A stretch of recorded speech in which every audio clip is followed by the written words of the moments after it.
Hello and welcome back to the channel, where we uncover the dark and twisted history of humanity's most infamous creations.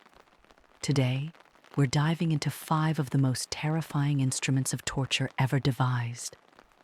These sinister contraptions became a symbol of pain and suffering throughout history, used to extract confessions, punish dissenters, and install fear in the hearts of many.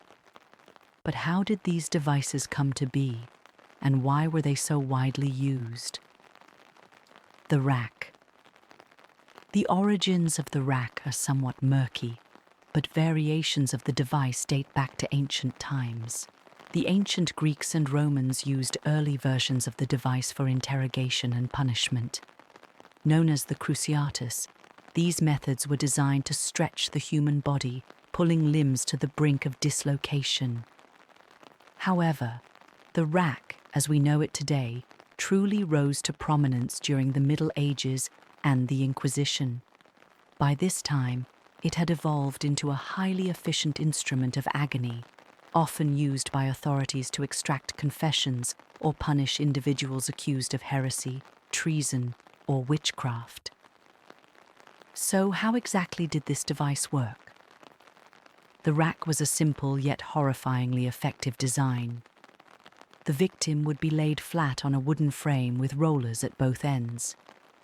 Their wrists and ankles were tied with ropes attached to these rollers. As the torturer turned the crank, the rollers would stretch the victim's body, pulling their limbs to the point of excruciating pain. In severe cases, the stretching could dislocate joints, tear muscles, or even cause the body to be torn apart. The screams of agony were often enough to extract a confession, whether true or false. The rack became synonymous with some of history's darkest periods, particularly during the Spanish Inquisition and England's Tudor era. Authorities used it as a tool of power and fear, targeting anyone deemed a threat to the established order. One of the most infamous cases involved the English priest Edmund Campion in the 16th century. Accused of treason for practicing Catholicism in Protestant England, Campion was subjected to the rack in the Tower of London. Despite enduring unimaginable pain, he refused to betray his faith. By the 17th century, the use of the rack began to decline as public opinion turned against such barbaric practices. Legal reforms and the Enlightenment era's emphasis on human rights marked the beginning of the end for torture devices like this one. Today, the rack is a chilling reminder of humanity's capacity for cruelty. It serves as a stark warning about the dangers of unchecked power and the lengths some will go to in the pursuit of control. The Judas Cradle. The Judas Cradle emerged in medieval Europe during an era when torture was commonly employed as both punishment and a method of extracting confessions. While the exact origins of this horrifying device remain unclear, it is widely believed to have been introduced during the Spanish Inquisition, a time notorious for its brutal methods of maintaining control and silencing dissent. This was an era of fear and paranoia, where the boundaries of morality and cruelty were often blurred. Devices like the Judas Cradle were not only tools of punishment, but also instruments of psychological terror, ensuring obedience through fear. Let's take a closer look at how this sinister device worked. The Judas Cradle consisted of a pyramid-shaped wooden or metal seat, supported by a sturdy frame. The victim would be stripped naked and suspended above the pyramid, with the pointed tip positioned under their body. The torturers would then lower the victim onto the pyramid, sometimes using weights or ropes to apply pressure. The sharp point would slowly penetrate the victim's body, causing excruciating pain. The process was deliberately slow, designed to prolong the suffering while inflicting maximum humiliation. So, what was the purpose of this horrifying contraption? The Judas Cradle wasn't just a tool for punishment, it was a method of psychological domination.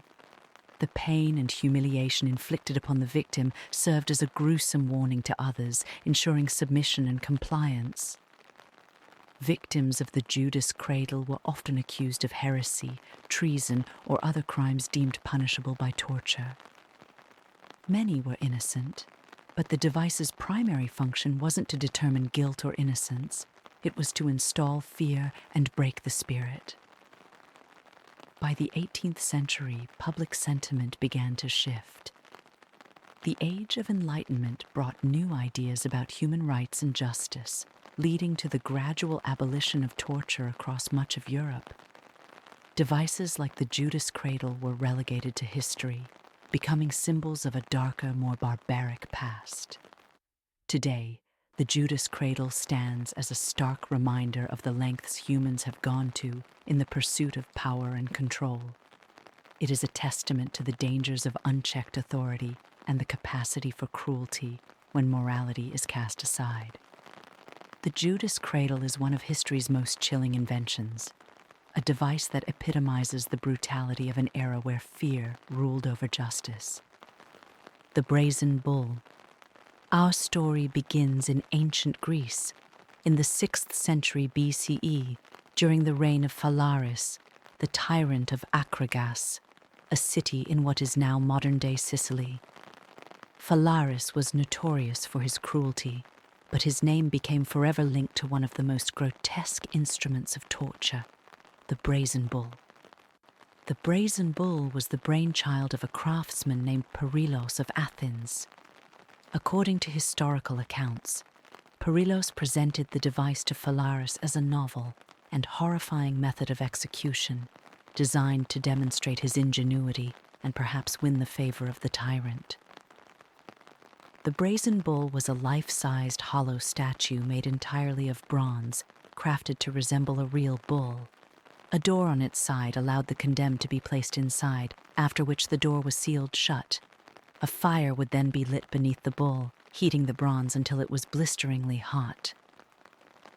But here's where the twisted ingenuity of Perilos truly came into play. The interior of the bull was designed with a series of acoustic tubes and sound mechanisms.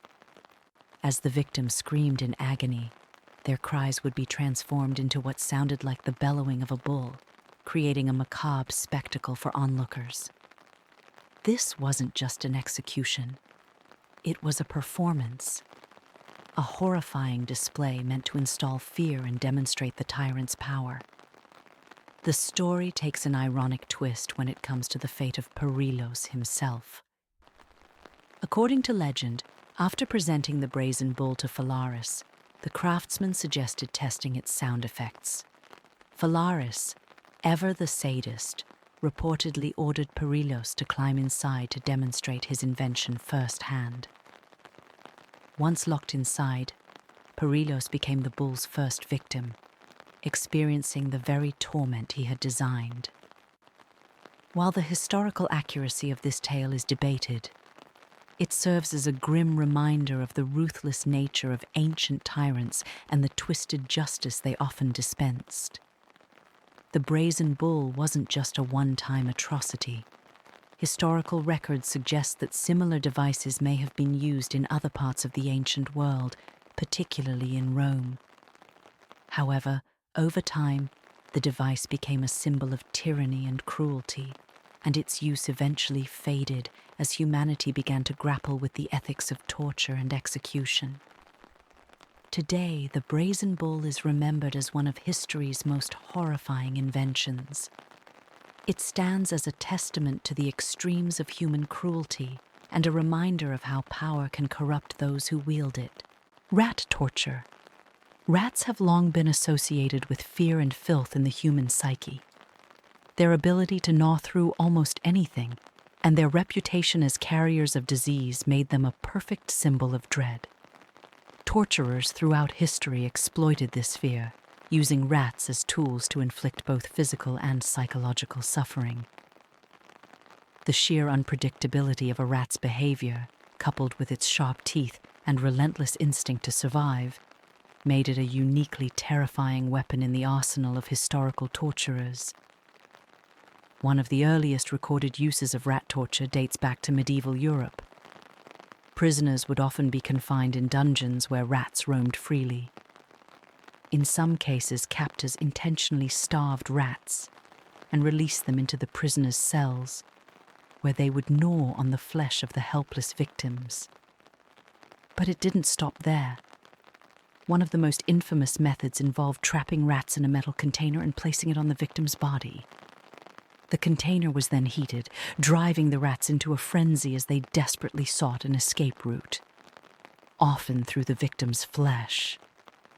The Spanish Inquisition, notorious for its brutal methods of extracting confessions, was said to have used rat torture as part of its repertoire. The victim would be restrained, and rats would be encouraged to burrow into their bodies under the intense heat of the container. Similar practices were reported in other parts of Europe, Asia, and even South America. Rats were not just seen as pests. They became tools of terror, used to break a person's will and reduce them to a state of complete submission. Rat torture didn't fade away with the medieval era. In fact, it re-emerged in more recent history during times of political turmoil and authoritarian rule. One notable example comes from South America, during the reign of certain military dictatorships in the 20th century. Political prisoners were subjected to this brutal technique as a way to install fear and extract information. Even in modern times, the psychological aspect of rat torture, forcing victims to confront their deepest fears, remains a chilling reminder of humanity's capacity for cruelty. It's easy to feel horror and revulsion when we hear stories like these, but it's also important to remember the victims. Understanding the history of rat torture isn't about glorifying the past. It's about ensuring we never allow such cruelty to take place again. The use of rats as instruments of torture highlights the dark depths humanity can sink to in the pursuit of power and control. The stake. The use of the stake as a method of punishment dates back to ancient times. Some of the earliest recorded cases can be traced to Mesopotamia, where impalement, a form of torture involving a sharpened stake, was used to punish severe crimes. Similarly, in ancient Egypt and Persia, criminals and prisoners of war were often executed in this gruesome manner. Though impalement and burning at the stake are different in their methods, both relied on the symbolism of the stake, standing upright, unyielding, and impossible to escape. It became a tool of dominance, a way for rulers to install fear and demonstrate absolute power. In medieval Europe, the stake took on a particularly sinister role during times of religious persecution. Burning at the stake became the punishment of choice for heretics, witches, and those accused of blasphemy. The Catholic Church, during the height of the Inquisition, used this form of execution to maintain control over religious doctrine and to strike fear into dissenters.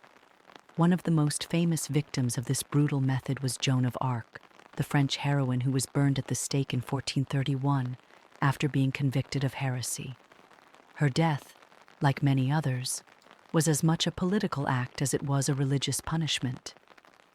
Executions by the stake were not only a method of punishment, but also a form of public spectacle. Crowds would gather to watch these gruesome events, turning what should have been a solemn occasion into a form of macabre entertainment. The slow and agonizing nature of the execution ensured that the condemned's suffering would leave a lasting impression on the audience. These public executions served as a warning to others. Defy the law or the church, and you could meet the same fate.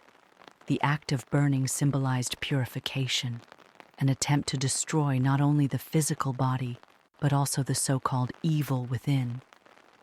While the stake is most often associated with Europe, it was used across the globe. In colonial America, accused witches during the Salem witch trials were rumored to face execution by burning, though hanging was more common.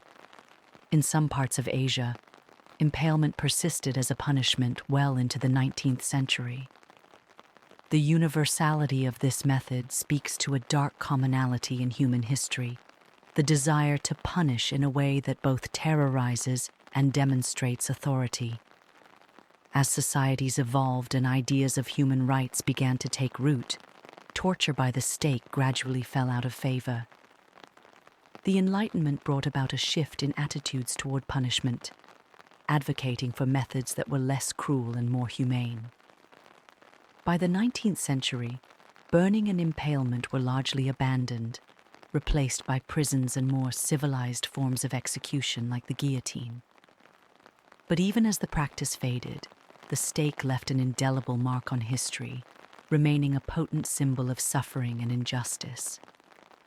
Today, the stake lives on in popular culture, appearing in movies, books, and haunted attractions. It serves as a reminder of humanity's capacity for cruelty, as well as a warning of what happens when fear and power go unchecked. While we may shudder at the thought of such barbaric practices, it's crucial to reflect on why they existed in the first place. The stake tells a story of fear, control, and the lengths to which people will go to enforce conformity. What are your thoughts on the use of these torture devices in history? Does it reveal more about the societies that used it or about human nature itself? Let us know in the comments below. And if you enjoyed this deep dive into the darker side of history, don't forget to like, subscribe, and hit that notification bell. Thanks for watching, and we'll see you in the next video.